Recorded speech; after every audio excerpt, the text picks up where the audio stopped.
جنکیز خان فاتح عالم۔ تاخن انسانی نے بے شمار عظیم فاتحین دیکھے ہیں، مگر شاید ہی کسی نے اتنی وسیع سلطنت، اتنی گہری دیرپا اثر پذیری اور اتنا متنازع تاریخی ورثہ چھوڑا ہو جتنا کہ تموجن، جو دنیا جنکیز خان کے نام سے جانتی ہے۔ وہ ایک خانہ بدوش قبیلے کے سردار کا بیٹا تھا جو تاریخ کے سب سے بڑے سلطنتوں میں سے ایک کا بانی بنا۔ اس کی زندگی کی داستان محض ایک فاتح کی کہانی نہیں، بلکہ بقا، انتقام، سیاسی بصیرت اور انتہائی مؤثر تنظیمی صلاحیتوں کا ایک ایسا مرکب ہے جس نے ایشیا کے نقشے کو ہمیشہ کے لیے بدل کر رکھ دیا۔ ابتدائی زندگی، صحرا کی سنگلاخ چٹانوں سے ابھرتا ہوا سورج۔ جنکیز خان کا پیدائشی نام تموجن تھا، جو غالباً 1162 عیسوی کے لگ بھگ موجودہ منگولیا کے علاقے میں پیدا ہوا۔ اس کا باپ سوگ قیت قبیلے کا سردار تھا۔ تموجن کی پرورش خانہ بدوشوں کی اس کٹھن دنیا میں ہوئی جہاں بقا کے لیے مسلسل جدوجہد، قبیلئی جھگڑے اور قدرتی آفات روزمرہ کا حصہ تھیں۔ بچپن ہی میں اسے زندگی کی بے رحمت اللامیاں دیکھنی پڑیں۔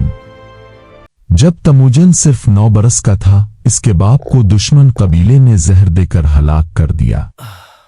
اس کے بعد اس کے خاندان کو قبیلے نے چھوڑ دیا، جس کے نتیجے میں تموجن، اس کی ماں اور بہن بھائیوں کو انتہائی غربت اور مشکلات کا سامنا کرنا پڑا۔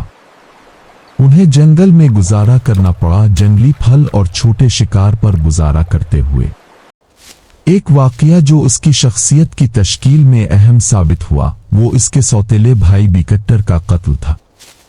خاندان میں خوراک کی قلت کے دوران جھگڑے کے بعد نوجوان تموجن نے اپنے سوتیلے بھائی کو جان سے مار دیا۔ اس عمل نے قبیلے میں اسے ایک خطرناک اور فیصلہ کن نوجوان کے طور پر متعارف کرایا۔ انہی ابتدائی مشکلات نے اس میں وہ لچک، بے رحمی اور قیادت کا جذبہ پیدا کیا جو اس کے مستقبل کی بنیاد بنا۔ عروج، منتشر قبیلوں کو متحد کرنے والا ہنر۔ منگولیا اس وقت مختلف خانہ بدوش قبیلوں میں بٹا ہوا تھا جو آپس میں لڑتے رہتے تھے۔ تموجن نے اپنی سیاسی ذہانت اور فوجی صلاحیتوں سے ان منتشر قبیلوں کو متحد کرنا شروع کیا۔ اس کی صلاحیت تھی کہ وہ دشمنوں کو زیر کرنے کے بعد انہیں اپنے وفاداروں میں شامل کر لیتا تھا۔ اس کا پہلا بڑا اقدام مرکٹ قبیلے کے خلاف جنگ تھی، جس نے اس کی بیوی بوٹی کو اغوا کر لیا تھے۔ تموجن نے اپنے حلیف اور رفا خون، آندی، جاموقا اور اون خان کی مدد سے مرکٹوں کو شکست دی اور اپنی بیوی کو واپس حاصل کیا۔ تاہم حقیقی طاقت اس وقت ملی جب تموجن نے انہی حلیفوں کے خلاف جنگ کی۔ اس نے سیاسی اتحاد بنانے، وفاداری کا نیا نظام قائم کرنے اور فوج کو میرٹ کی بنیاد پر ترقی دینے جیسے اقدامات کیے۔ اس نے قبائلی وفاداریوں کو توڑ کر ایک نئی ذاتی وفاداری کی بنیاد رکھی۔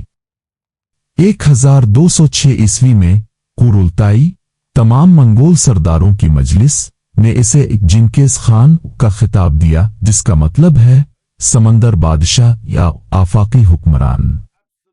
اب وہ تمام منگول قبیلوں کا انڈسپیوٹڈ حکمران تھا۔ فوجی اصلاحات اور فتوحات کا سفر۔ جنکیز خان کی سب سے بڑی قوت اس کی فوجی تنظیم اور جنگی حکمت عملی تھی۔ اس نے منگول فوج کو ایک نئی شکل دی۔ فوج کو اشاری نظام 10,000 کے دستے میں تقسیم کیا گیا۔